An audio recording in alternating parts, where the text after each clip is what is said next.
My grandson turned 5 that Saturday, and I showed up with a small gift, wrapped with care, wearing the sweater he once said made me look like someone out of a fairy tale. The yard was full. Balloons tied to chairs, music playing, laughter spilling from every corner. I stood there, waiting for someone to notice. My daughter-in-law glanced at me, then smiled that sharp little smile and said, "Oops, looks like we miscounted." A few people chuckled. My son didn't say a word. He didn't even look up. No one offered a chair, no one made space. So I stood through the songs, through the gifts, through the whole celebration like I wasn't really there. I clapped when they cut the cake. I smiled like it didn't hurt. And when they leaned in for photos, I turned and left. Quietly. Thank you for watching, truly. I know your time is precious, and I don't take it lightly that you've chosen to sit with me and listen. Sometimes stories like mine aren't easy to hear, especially when they come wrapped in silence and quiet heartbreak. But if you've ever stood in a room full of people who claimed to love you and still felt invisible, then you already understand why I'm telling this now. Maybe you know the feeling of showing up with your best intentions, only to be treated like you were an afterthought. Or worse, not thought of at all. You give, you show up, you remember every birthday, every holiday, every little thing that mattered. And still, they make you feel like you don't belong. I'm not here to make a scene or stir bitterness. I'm just telling the truth the way it happened. And if my story reaches someone who's ever been overlooked at a table they helped set, then maybe all this pain wasn't wasted. So if you're listening right now, tell me where you're watching from. And if you've ever been that forgotten guest at your own family's gathering, say so. This space is yours too. I didn't come from much, but I gave everything I had to raise my son right. I was 29 when his father passed, and from that moment on, it was just the two of us. I worked nights cleaning offices and days folding shirts at the department store. There were months when all we had was canned soup and prayers, but I always made sure he had what he needed. I remember burning my fingers year after year making birthday cakes from scratch, just so he'd feel celebrated, even when I couldn't afford much else. I sewed costumes for school plays with threadbare fabric and shaky hands, and I still have the little drawings he made for me tucked away in a drawer, because back then, we were each other's whole world. He didn't have a big village behind him. He had me, and I carried that responsibility with pride. So when he grew up and started a family of his own, I thought maybe, just maybe, I'd get to be part of that circle again. I pictured holidays with laughter, birthday cards scribbled in crayon, hugs that felt like home. But something changed. Or maybe I just didn't see it coming. His wife always greeted me with a smile, but it never touched her eyes. Everything about her was polite, too polite. Her hugs were hollow. Her compliments felt like rehearsed lines. I used to wonder if maybe I'd done something wrong, but I kept telling myself it was just nerves or maybe the stress of parenting. Still, every time I visited, I felt more like a guest than family. I tried to help, to bring meals, offer to babysit, but she always said no, said they had it under control. And my son, he started echoing her words, saying things like, "We've got it, Mom," or "You don't need to worry about that." It was subtle, but I felt myself being gently moved to the edge like furniture that no longer matched the room. And I told myself it was fine. I told myself love doesn't always look the same with grown children. But I never expected to feel like a stranger to the boy I once held through every storm. The invitation came in the mail on a Thursday afternoon. I remember because I'd just come in from watering the plants, and the envelope was sitting neatly on top of the stack of bills. It had gold trim around the edges and a little green dinosaur wearing a party hat right there on the front. Inside it said, "Join us to celebrate 5 wonderful years." And beneath that, my grandson's name in bold letters, written like it was the most important announcement in the world. My heart swelled. I stood there in the kitchen for a long minute, just staring at it. Then I walked over to the fridge and pinned it right in the center with a magnet shaped like a hummingbird. I'd look at it every day after that, and every time I did, I smiled. I started planning right away. Picked out my outfit 2 weeks early. A soft blue sweater and a navy skirt, the same ones I wore to his preschool graduation. I even took the sweater to the cleaners to get it freshened up, because I wanted to look nice in case they took family pictures. I trimmed my nails, washed my hair, and set it in rollers the night before.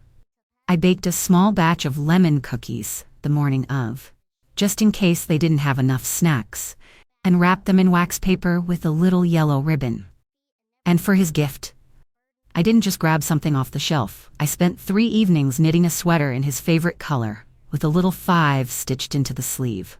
Tucked into the gift bag, I slipped in a check to go toward his college fund, like I'd done every birthday since he was born. It wasn't much, but it was my way of staying connected, of building something for him quietly in the background. That invitation meant more to me than they'll ever understand. It wasn't just about a party, it was about being remembered. It was a sign, or so I thought, that maybe I still had a place, that I still mattered. And so, with hope sitting heavy in my chest and my hands full of small kindnesses, I made my way to that celebration, thinking maybe this time things would feel different. Maybe this time I wouldn't just be a guest, they'd make room for me like they used to. I arrived right on time, not too early to be in the way, and not too late to miss anything. The driveway was already full, so I parked a little further down the street and walked up with the gift bag held close to my side, careful not to wrinkle the ribbon. As I reached the front steps, I could already hear the laughter inside. High, bright, full of energy, the kind of sound that used to make me feel welcome. I straightened my scarf, took a breath, and opened the door. No one looked up. The room was decorated from corner to corner. Streamers twisted across the ceiling, little footprints leading to a table covered in snacks and presents. Balloons bobbed near the windows, and the smell of vanilla cake mixed with something fruity lingered in the air. I stepped in quietly, closing the door behind me, and waited. My son was across the room, standing near the speaker. His wife was by the kitchen, laughing with someone I didn't recognize. I looked around for a seat, a place to put down my cookies, maybe a familiar face that might call out, "Hey, she's here!" But nothing. I walked over to the gift table and added my little bag to the tall pile. The table was nearly full, boxes wrapped in bright paper, ribbons that sparkled under the light. Mine sat a bit off to the side, smaller than the rest. I stood there a moment longer, hands folded, eyes searching for something I couldn't quite name. Still, no one noticed. I moved gently to the back of the room, near the window, out of the way. I looked for a chair. They had them lined up near the tables, folding chairs, enough for all the adults. All taken. My son caught my eye for a second and then looked back at the screen on his phone, and then her voice cut through the room like a knife wrapped in sugar. My daughter-in-law turned toward the others and said, "Guess we forgot to count Grandma." Oops. And she laughed. Not loud, not cruel, but sharp enough to hurt. The kind of laugh that dances behind your back and dares you to say something. A few others chuckled with her. No one stood. No one offered a seat. I kept my face calm, like it didn't matter, like I hadn't just been carved out of the moment. I smiled, barely. I nodded. But inside, something shifted. That laugh, it sliced more than silence. It carved something out of me I didn't know I still held on to. Some small, stubborn hope that maybe I was still part of them. I stood there, watching my grandson run past with frosting on his shirt, clapping for him as he opened his gifts, standing the whole time like I hadn't earned a single space in their celebration. I held my hands behind my back so they wouldn't see them tremble. And still, I said nothing. Because sometimes the deepest hurts don't scream, they just settle in quietly and sit with you, like an old friend you never meant to invite. I stayed until the very end of the gift opening, though I don't think anyone would have noticed if I'd gone sooner. I clapped when he opened the toy truck, smiled when he hugged the woman who brought the biggest box, and even laughed gently when he dropped wrapping paper all over the floor. I stood through it all, holding my breath behind my smile. And when the camera came out for family pictures, when everyone huddled in and the room grew tighter with laughter, I stepped backward, slowly, and made my way toward the door. I didn't put my coat on. It was still hanging near the entry, but I didn't want to fumble with buttons or wait for someone to ask where I was going. No one did. I walked out with nothing but my scarf around my shoulders, one end of it slipping loose and catching the breeze. The air outside was cooler than I remembered. It didn't bite, but it was the kind of cold that sinks into your sleeves before you can shake it off. I didn't rush. I didn't cry. I walked slow, my shoes clicking against the sidewalk, each step heavier than the one before. I didn't look back at the house. The music still played from inside. I could hear them laughing through the walls. No one noticed I'd gone. No one called my name. Not even once. And that told me more than any confrontation ever could. I tucked my hands into my sleeves, watching the wind tug at the edges of my scarf. Sometimes love doesn't die in a fight. It doesn't scream or slam doors or leave behind shattered plates. Sometimes it just freezes. It freezes in quiet air when no one notices you've left. That kind of cold is slower, quieter, but it lingers. And once it settles in, it doesn't go away easy. I walked back to my car with my head high and my heart quiet, not because I wasn't hurting, but because I'd finally stopped pretending I didn't see what was right in front of me. Some exits don't need a goodbye. Some moments speak louder in silence than any words ever could. That night, I came home to a quiet house. No balloons, no laughter, no background noise to cover the weight in my chest. I placed my keys gently on the table, sat down at the edge of the bed, and stared at the wall for a long time. I could still hear the echo of their laughter, not the joyful kind, but the kind that makes you feel small without saying a word. I sat there until the sky outside darkened, and the lamp beside me cast a soft gold light across the dresser. And then, without even really thinking, I reached for the drawer at the bottom of the cabinet. It's where I keep all my important papers, records, letters, quiet promises I've kept without needing applause. I pulled out the folder, the one labeled with my grandson's name. Inside were documents for the college fund I started when he was born. Auto transfers scheduled every birthday and every Christmas. A separate envelope held the trust agreement, set to mature just in time for his future. I ran my hand over the papers like they were fabric I'd sewn together by hand, and in a way, they were. Their lives were stitched with the thread I spun. Every emergency covered, every shortfall eased, every dream nudged along without them ever needing to ask. I never did it for praise. I did it because I loved them. But disrespect, that has a cost. And last night, I paid it. I picked up the phone. I called the bank. I didn't tremble. I didn't cry. I simply said what needed to be said. I canceled the college fund. I stopped the transfers. I revoked the trust. One by one, each cord that connected my support to their comfort. I unplugged it. Not out of revenge, but out of reason. Because you cannot keep pouring into a well that throws your water away. I didn't scream. I didn't confront. I just quietly, firmly, turned off the machine that fed them. The machine they never once turned to thank. The machine they thought would always keep running, no matter how they treated the one who built it. That night, I didn't feel power. I didn't feel pride. I felt stillness. And in that stillness, I remembered who I was before they made me feel like I was nothing. I remembered the strength of a woman who's given everything, and who finally decided to give herself a little peace instead. After the cancellations were made, I stayed at the table with that folder still open, the documents spread out like a map of memories, only I had taken the time to chart. The longer I sat there, the more I realized just how many invisible lines I had drawn over the years, how many things I had quietly done for them, without ever asking for a spotlight. There was a file tucked behind the trust papers, one they never knew existed, because I never mentioned it. Inside were the receipts, the letters, the agreements, small, neat proof of every time I stepped in to make their lives easier, without making it about me. I paid for my grandson's first preschool in full. They thought it was a grant, something the school arranged, but it was me. I saw the paperwork, the costs, the hesitation in their voices when they brought it up, casually over dinner. And 2 days later, I called the school and wrote the check. Not because I wanted control, but because I wanted him to have a good start. I wanted him to walk into a bright classroom and not worry about the weight behind the walls at home. Then there was the car. Her car. My daughter-in-law's little silver sedan that magically showed up when they said they were between options. She never knew it was bought with my credit, under my name, with payments I made quietly behind the scenes for 2 years straight. I remember the day I signed the paperwork. I told myself it was temporary, that they'd take over soon. But they never did. And not once did she look me in the eye and say thank you. She just smiled, that same tight smile that never touched her eyes, and kept driving like someone else had always planned to foot the bill.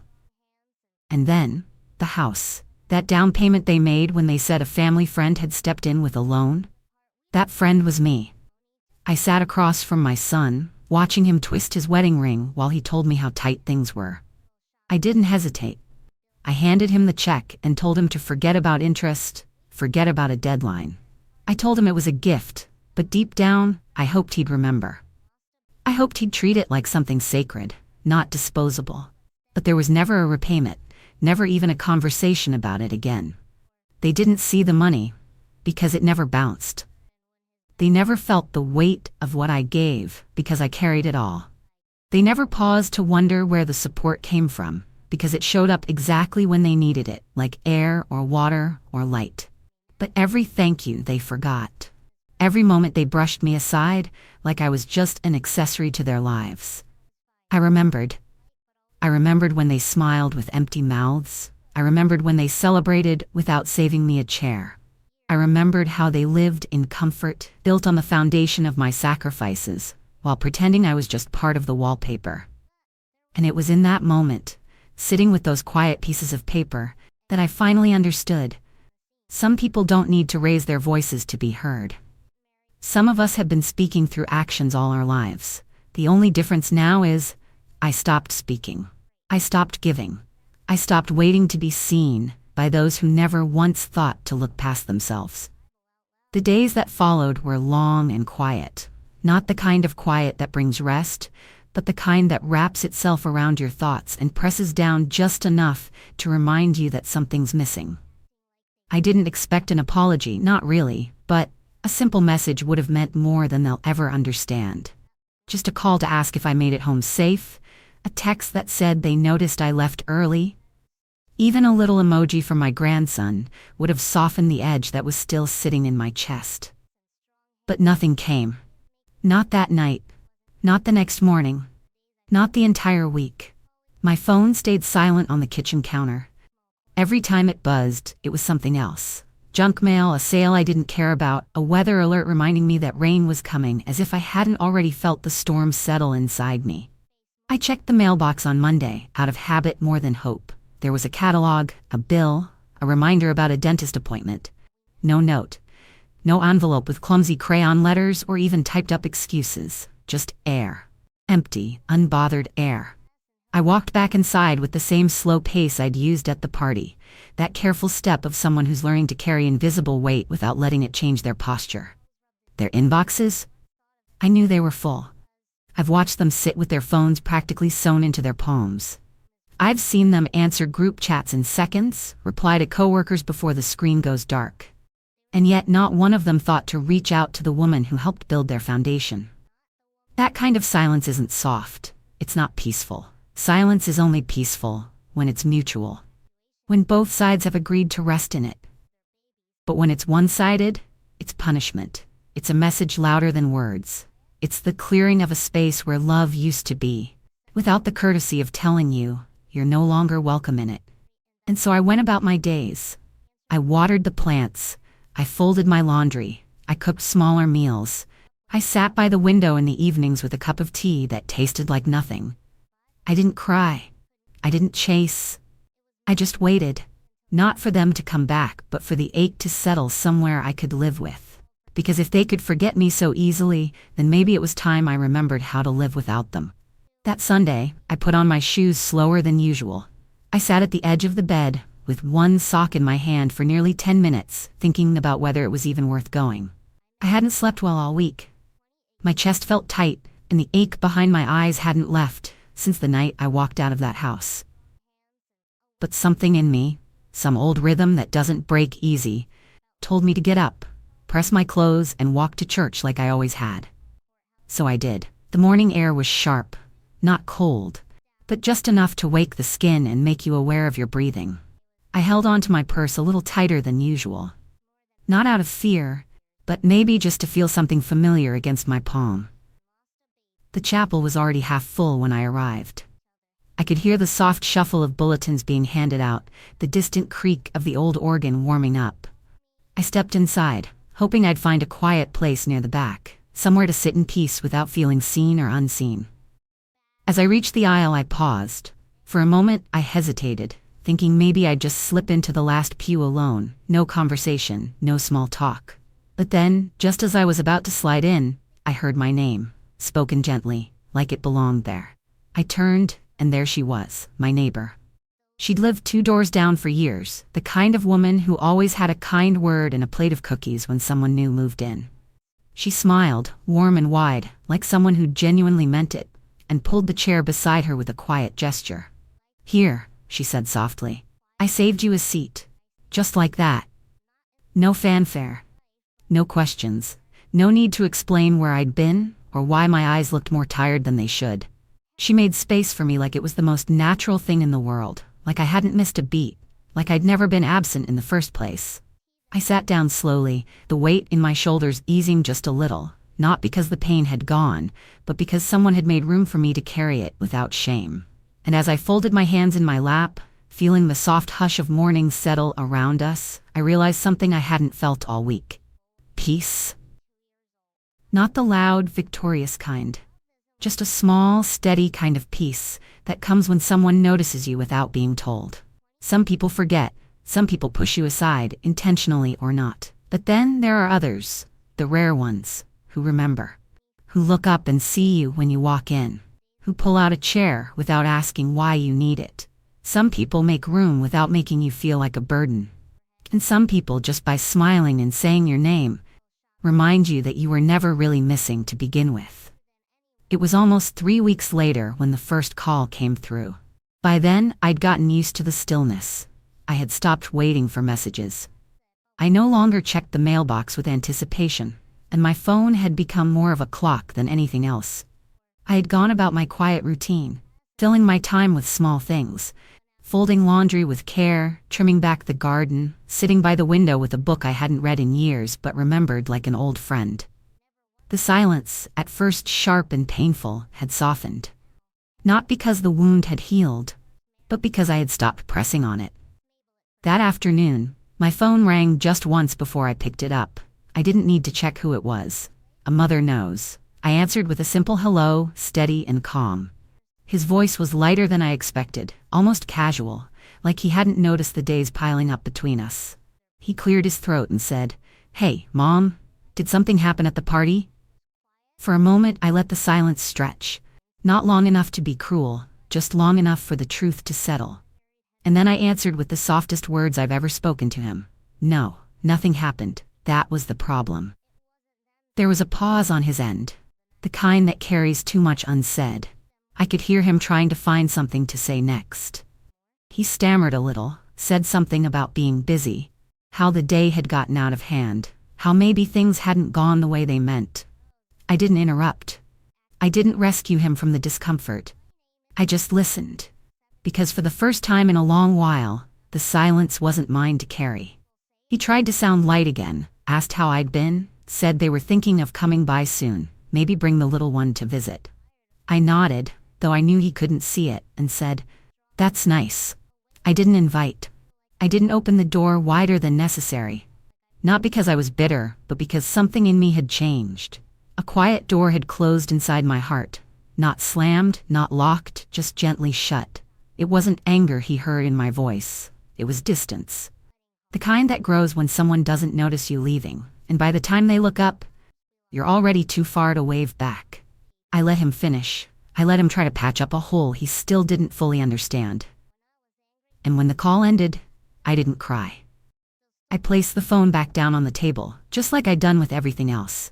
Gentle, calm, final. Sometimes it's not the absence of love that hurts most. It's the presence of neglect dressed up as forgetfulness.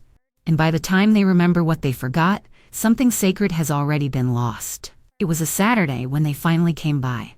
I had just finished watering the last of the potted plants on the porch when I saw their car pull into the driveway. I didn't move right away.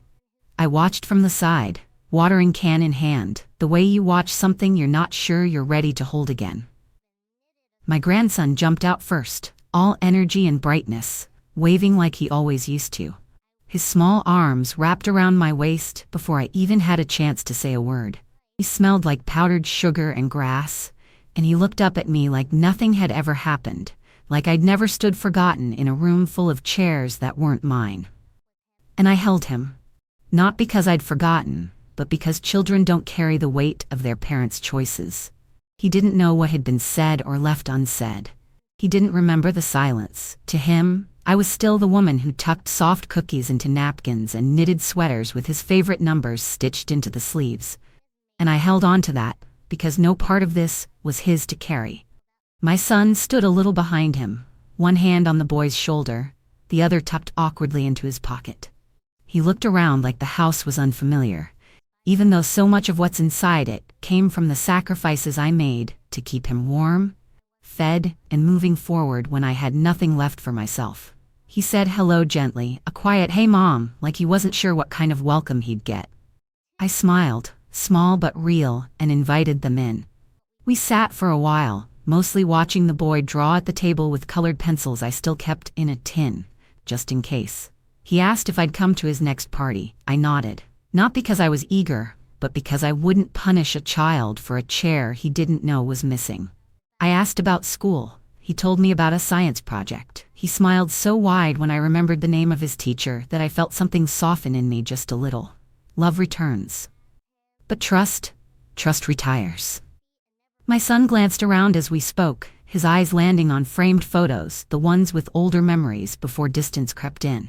He didn't mention the party. He didn't mention the phone call. He didn't ask about the accounts, the checks, the college fund I once told him would be there no matter what. Maybe he thought it was still there. Maybe he hoped it was. But I didn't bring it up, and neither did he. Some conversations don't need to be spoken to be understood. And though my smile stayed, there was a new kind of line drawn between us. Not made of anger, not even made of hurt anymore, just made of clarity. A line that said, I see you for who you are now, not who I raised you to be. And I will love you, but I will no longer carry the weight you refuse to hold.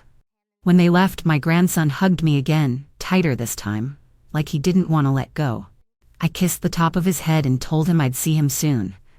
I meant it. Because forgiveness isn't about opening every door again. Sometimes it's just about closing one gently without slamming it. I watched them drive away from the porch, the car shrinking down the road, and I felt peace. Not the kind that makes everything better, but the kind that lets you finally stop holding your breath. I still keep the folders in the drawer, locked and quiet. Not out of spite, but out of wisdom. Some lessons don't need to be taught twice. Some love is still there, but it's learned its limits. I sat by the window that evening, watching the sky turn from gold to gray, the way it always does just before the world quiets down. The breeze outside rustled the curtains gently, and in that moment, everything felt still, not empty, not broken, just still.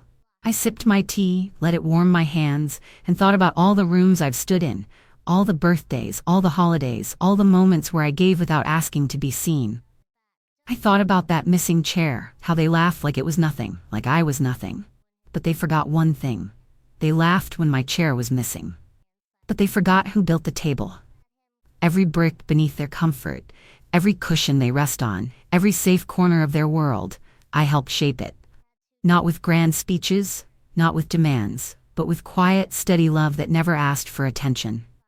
And yet, even the strongest hands get tired. Even the ones who build need rest. So I stopped waiting for a seat in rooms where I was only ever tolerated. I made peace with the silence, because sometimes peace doesn't come from being invited back in. It comes from walking away with grace. If someone ever made you feel small in a room you helped build, if they ever looked past you while using everything you gave, tell your story. Right here. I'm listening. And you're not alone. Subscribe if you need a place where the stories are real, where the quiet voices finally speak. And stay with me for more truths that deserve to be told. Thank you for watching. See you on the next one.